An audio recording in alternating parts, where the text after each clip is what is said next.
Um, all right. Well, that was good. Do Okay. we have your headshot and the links and everything? I believe so, but I will double check. I think you might have asked me. I mean, if you emailed me and asked me for them, you have them. If you didn't, I will make sure I get them to you. How's that? We usually do, but just Okay. in case, so I'll send you an email right now to, Okay. to remind you, like that you can Yep. put it all together and send it over. Okay, fantastic. Thank you. Awesome. So have a great day.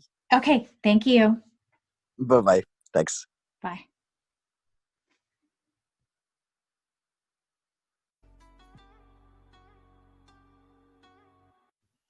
Hey, Kimberly, thank you for joining us today. How are you doing?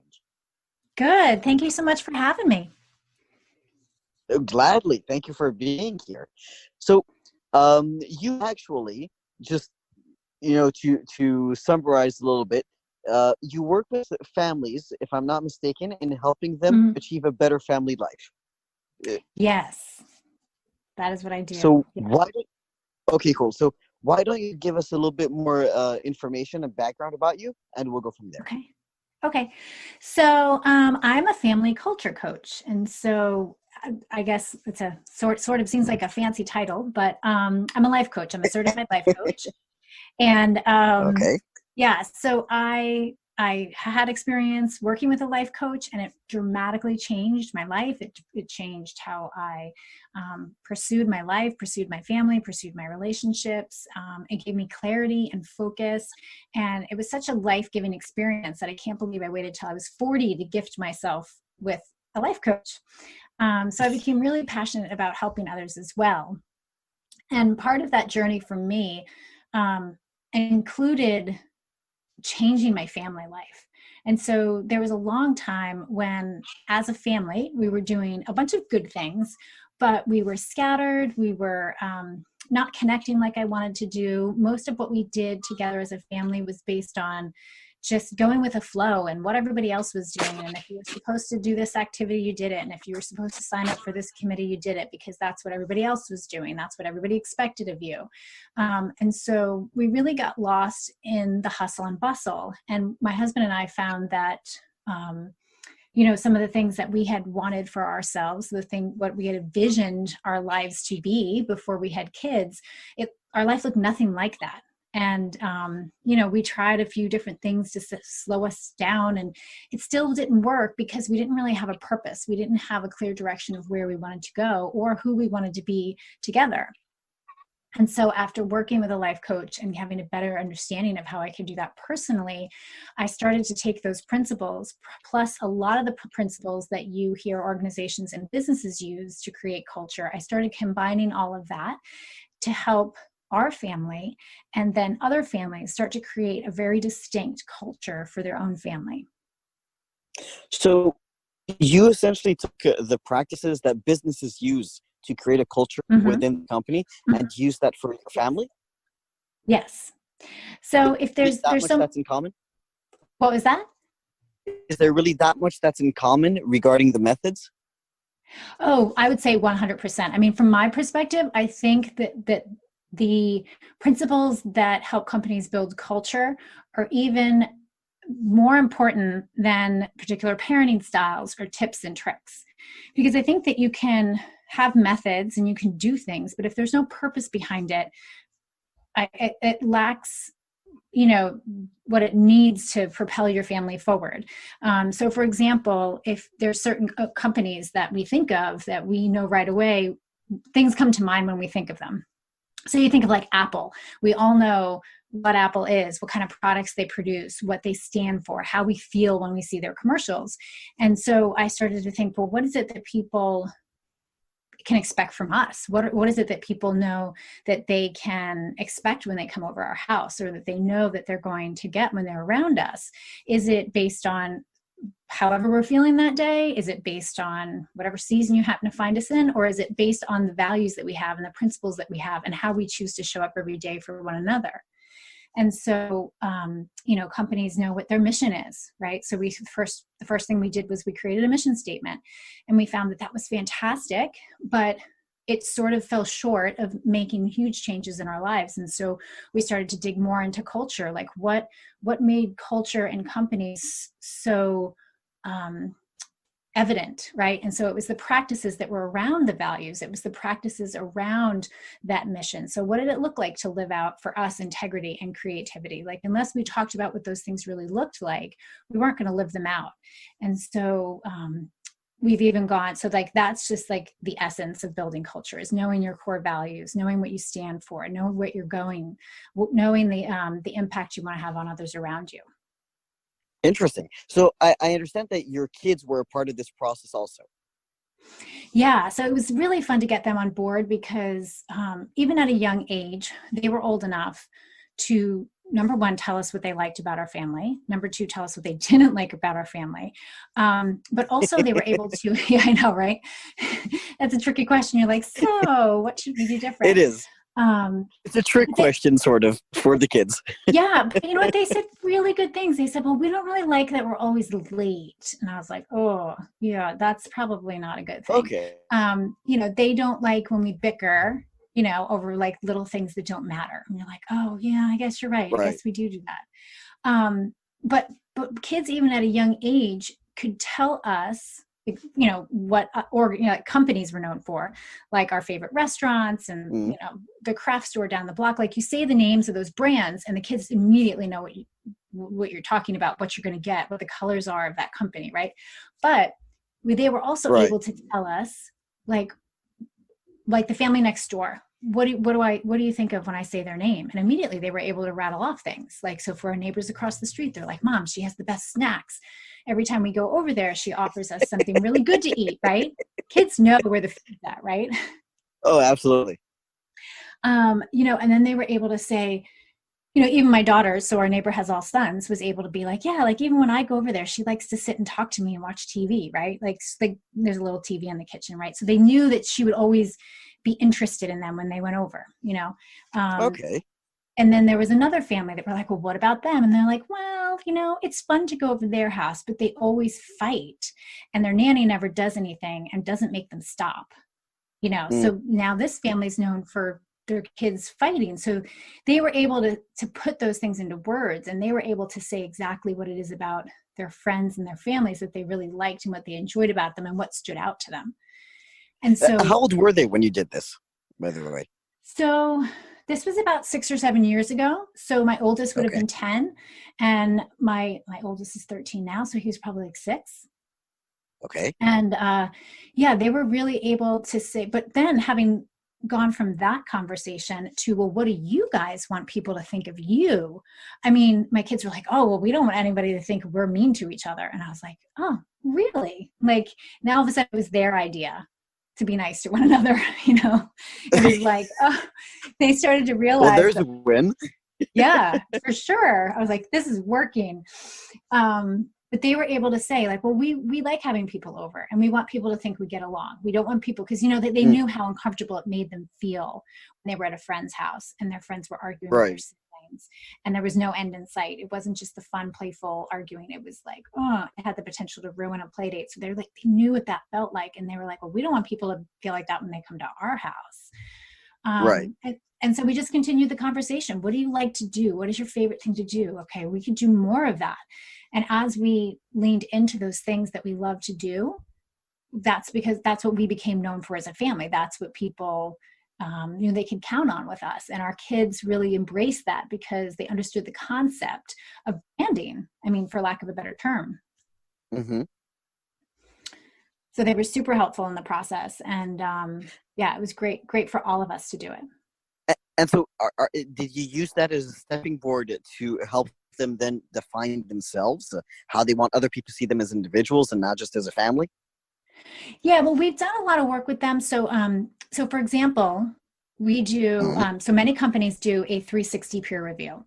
So like you evaluate or review not only the people that work below you, but the people that are on your level, like your peers.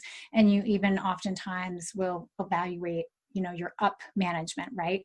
And so you're kind of reviewing everybody. And so as a person, if you're getting that review, you're getting like a holistic view of what people think about you, the people that work for you, that you work for, and then the people you work alongside. And we actually do that once a year with our family.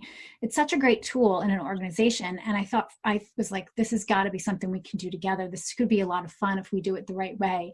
And so we've been doing that for the last probably like 5 or 6 years. And the siblings, my children are allowed to rate one another. Like they're allowed to say on a scale of 1 to 10, does your sibling have integrity? Can Wow. they be trusted? Or is this someone that you would talk to if you have a problem? And they've been really receptive. They've been really really into it. And obviously the conversation is always going to be age appropriate. Of course. Yeah. Their honesty was so great. And we do it in such a way where we intermingle it just like you would like a organizational offsite.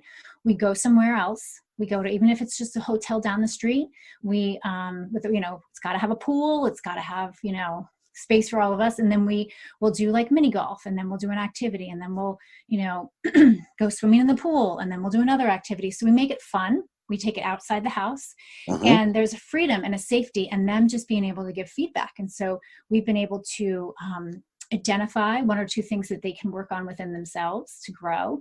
And then they're able to be open and honest with us if there's things that they would like to see us do differently. And usually that has to do with, our expectations for them. Should we push them harder? Should we ease up on something? How can we support them? And so those are the conversations we have with our kids on a regular yearly basis. Okay. And do you feel that you and your husband have also changed ever since you started doing that? Oh, I think so. I think it's easier for them to change than for us to change. Because we have some habits that are harder to break, and they've been doing them a lot less, Right. well, less years than we have. But yeah, I do. I think that we are changing. I mean, like the first year we ever did that retreat, we got the feedback that they hated being late, and that's something that we have changed completely, because I was like, oh, okay, so this isn't just like, me not having my act together. This is impacting the family. And so that's one thing we do a lot better. And so, yeah, I think we're aware of what the kids have said to us, and we have been able to see how we're viewed, because I think we all have blind spots. And when you can be open and honest with one Absolutely. another, you can eliminate those blind spots. And not only that, but you can have a plan to move forward. And so you work specifically with families, right? Yeah. Okay. Yep. And I've worked with couples too that are getting ready to have children, and they're trying to cast a vision for what their family looks like, and they're trying to get on the same page in terms of like, what are their shared values, what are their shared passions, and what do they want life to look like. Okay. And when you work with families, do you work just with one person in the family or the adults, or do you work with the entire family? So I usually just work with the adults. Okay. In the future, I would love to create an opportunity where we would do some sort of 360 peer review, like family retreat. So that is definitely something that we were going to plan for this summer, but that's been put on hold because many of us are locked Like the down and in entire world. quarantine. No, right?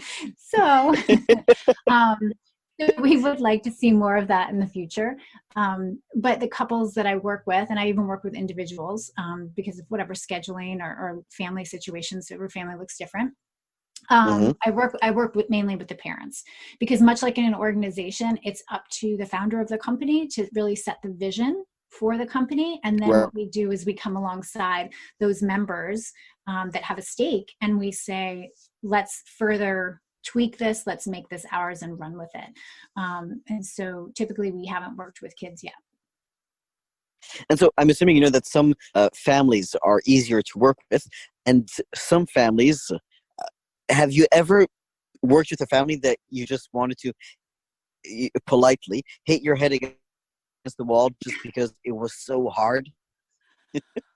Well, I do think there's times when you can identify people that think something's a good idea, but don't really want to put the work in. And so I think that's for any sort of coaching experience that I've had with people. If you're not going to do the homework, if you're not going to do the work, then you're not going to see the change. And so as a life coach, you're paying me to work with you and you clarity and encourage you.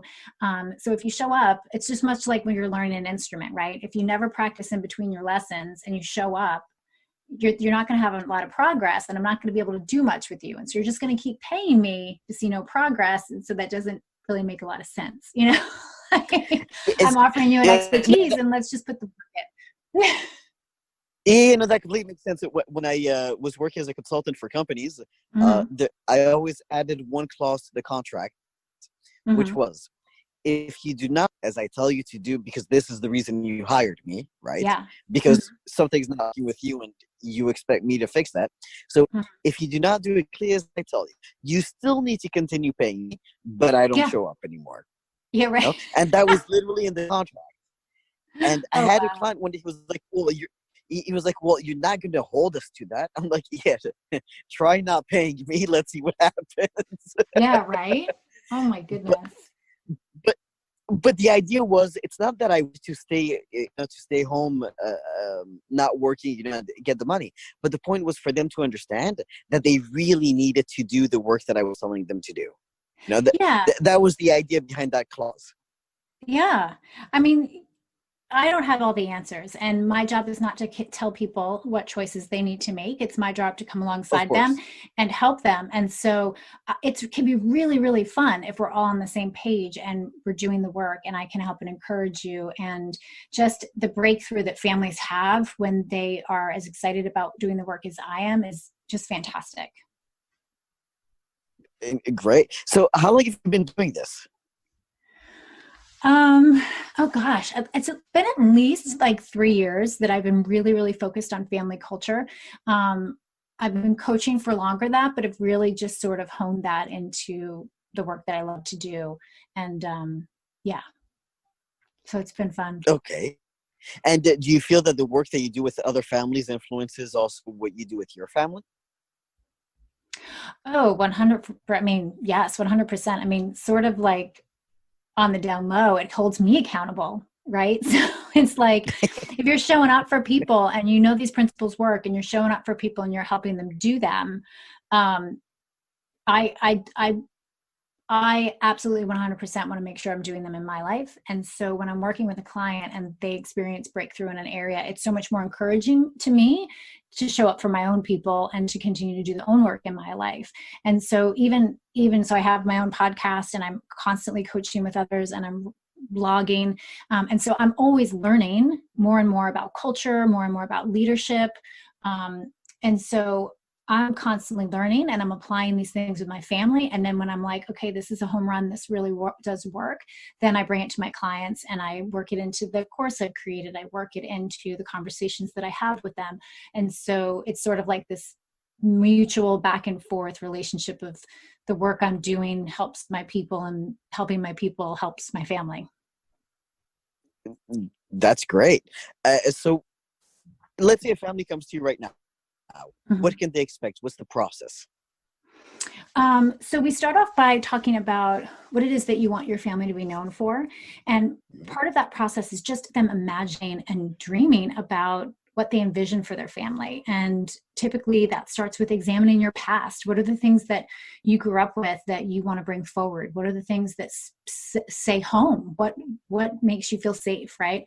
And so Yeah. especially when you are in a partnership with someone else, you guys have different experiences, so let's flesh all that out and then let's get on the same page. Let's start to talk about the shared values and the shared passions that we have so that we can then lean into those and move them forward. So once we've identified the past, we can start talking about the future. And then I take them through. Okay. Yeah. So then we determine like core values. We narrow it down to 5 core values. What are the things that are most important to you? Go on any company website and you can typically find their values, right? So that starts to provide the Yeah. framework for who we are as a family. And then we turn those values into practices. So values are just abstract. They're just words until you actually put a Mhm. verb to them. So what does it look like to have integrity? What does it look like to be creative or be generous? And so we come up with a handful of statements that speak to what that actually looks like. Because to me, um, a word may mean something than it does to you. So what do you want that to work? What do you want that to look like? And then again, much like organizations, we start to talk about the language that surrounds our values and our passions. What are the things we want to say? What are the things we will say? What are the things we won't say? What are the expressions that are unique to us, that when we say them, we all know what we mean by them? Okay. Yeah. That sounds really interesting. You know, I come from a family which I grew up as an only child until I was 14, and then my siblings were born. Oh, wow. And so I grew up with two very different family values. Up until I was Oh. 14, Mm-hmm. you know, the family was one thing, and things completely changed when my siblings came. And no, it's true. Even Yeah. the even the family values changed. It was just like it was a complete 180 in so many ways. Yeah. Um, and when I think back about how things were at home, there's an image. You know, a friend of mine once told me that he Mm-hmm. loved coming over to see my mom and have coffee with her when I was not Uh-huh. home. He would just go and visit my mom, for example. And Yeah. I asked him. I asked him why. You know, I mean, she's lovely, but she's my mother, Right. right? Right. He said, "Well, she." He said, "But you know, she's so funny, and it's so easy to talk to her." Um, and, and that really, if you ask me what I think of when I think of home, that's what I think of, right? Okay. Um, Yeah. but then, if you ask me to think about, how things are when the entire family is there together, obviously that changes also. So, do things Mm-hmm. like that, influence the way that you work with families? Because when it's only, two people together and one kid, and then another kid comes along, another things Mm-hmm. change over time. Mm-hmm. So I do think for the most part, the values tend to stay the same, but how we live out those values will change as the family changes. So what hospitality looked like for me and our family when my kids were toddlers looks vastly different than it looks like now that I have teenagers. And so I do think that how we live out the values will change. And so that's not uncommon. It's not uncommon for there to be certain experiences that are unique to individuals within the family. So my relationship with my son and what we like to do together is so different than my relationship with my daughter and what we like to do together. And so when I work with families, I definitely put the focus on, the why of what you're doing. And that's what typically remains consistent over time. Okay. That's great. I mean, the idea, of developing a value system for families in a really thought out way Mm-hmm. and not just in a happy go lucky, whatever happens, let's just flow with it. I love that idea. Mm-hmm. I do. Yeah. Yeah. So tell me, It's, yeah, go ahead. No, I was going to say no, no, you go ahead. it's been such a game changer in terms of just even what our calendar looks like. A lot of people, I think the concept of values is still a little abstract to people because everyone has a Mhm. culture. Some of them may not have identified it, right? So they're not sure what is the underlying drive of what they do. Right. But, like once we were able to identify our values, we were able to start saying yes to the things that lined up with our values and no to the things that didn't. And so, especially for me, and this eventually extended to my family, is I was able to stop volunteering for everything and only volunteer for those things that were really, really passionate about, that were worth my time and energy, were worth the sacrifice. And so our family eventually started with me, but our family eventually got involved. I was teaching and running this entrepreneurship program at my children's school. And then I got my husband involved and he became the marketplace manager. My kids took the class when they were the right age to take it. And then after they were old enough to not do it anymore, I had them help me. They were my teacher's assistant. They helped set up the program. And we were able to do that. I was able to say yes to that because for us, generosity, entrepreneurship, and financial freedom within like creating wealth is really, really important to us. And so that was something that we were like 100%. And so I don't volunteer for bake sales. I don't volunteer for library duty. I don't volunteer to do a lot of things. And I don't have to feel guilty and wonder, should I be doing something or shouldn't I be doing something? Because my values, the values that we talked about ahead of time, they're the one that's setting the course for us. And so it really frees you up from decision fatigue and it eliminates a lot of stress. Okay. I'm reminded of a funny story because, as you said, when you know the why, it's easier to put into action afterwards. You know the things that you want to do, right? Yeah. So one of the things that we had at home was, again, second part of the family history. Now, when I was younger, was that um, the kids weren't allowed to watch commercials. Okay. Okay. Um, just because commercials can sometimes have a bit of either well, not nudity but less modest clothing, let's say, Okay. or Yeah. things which kids should not be watching. And that's Right. even when there were kids TV shows, right? I mean, the Yeah. commercials sometimes in between are just completely inappropriate. Yep. um and my mother had explained to my siblings why, why they weren't Hmm. allowed to watch commercials. So one day I walk into the TV Yeah. room, yeah, and I see on my left the TV, and I see on my right all my siblings, all four of them, sitting on the couch, and all of them staring in the opposite direction of the TV, which is kind of weird, right? And so I look at them and I'm like, and I say, "What are you guys doing?" And they all say, "Oh, there's a commercial on TV," right? So I walk into the room to see if there's an adult in the room. There was no adult, and all of them were Hmm. under 10 years old. But they Wow. understood the reasoning so well that there was no Yeah. question that even if there's no adult or anything, they won't watch commercials.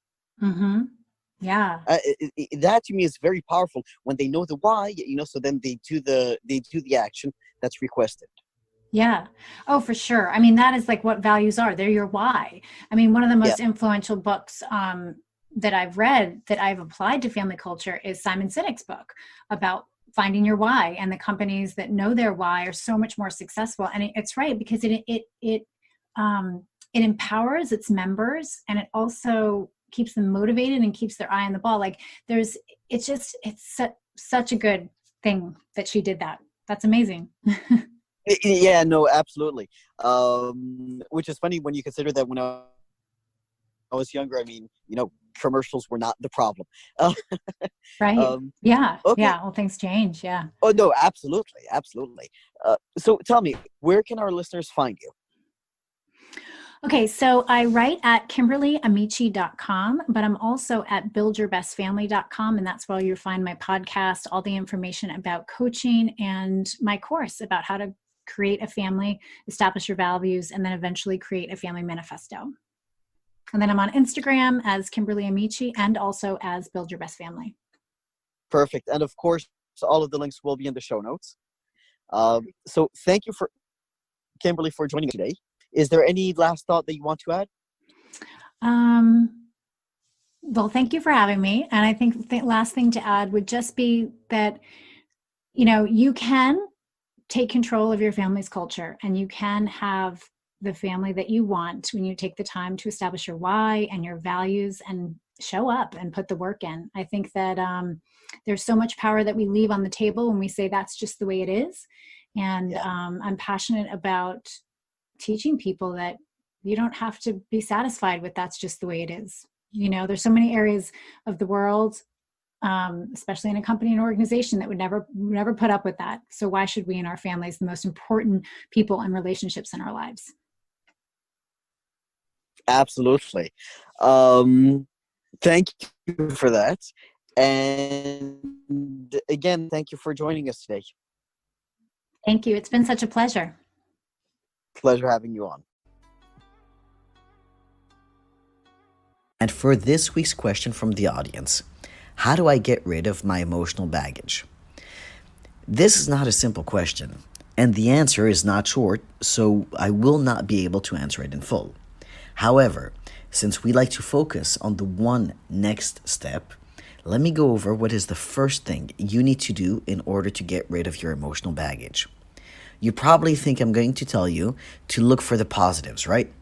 No. Looking for the positives from your past bad experiences is very important since it lets you reframe everything. But it's not the first step.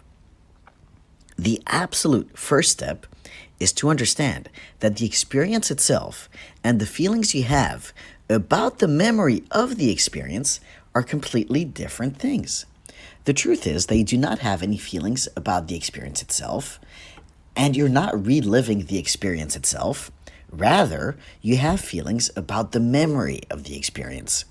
This idea is a big one to process and not easy, but once you've processed it and really understood it, you will then see that there is a huge difference in the way you deal with past experiences and your feelings about them.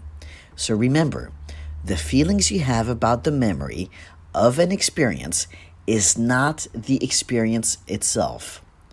Write that out and keep it with you. Thank you for listening to this interview with Kimberly. All of the links mentioned in the show are in the show notes. Remember to subscribe to the podcast on whichever platform you use to listen to podcasts, and if you haven't done so already, please leave us an honest review. Last but not least, go to our website and sign up for our newsletters, which come out twice a month, so you do not miss out on anything important.